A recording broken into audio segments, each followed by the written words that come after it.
sono luoghi che ti chiamano e ti dicono: vieni, c'è qualcosa che comincia.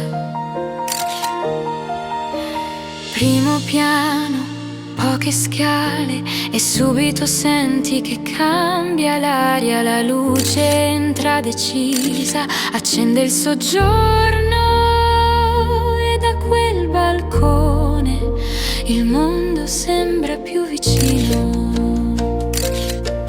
La cucina ti accoglie con un camino che racconta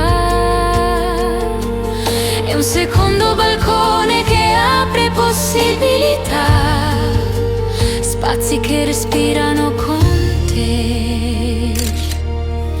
La zona notte è un invito al silenzio, una camera che avvolge, un bagno che diventa un gesto di cura.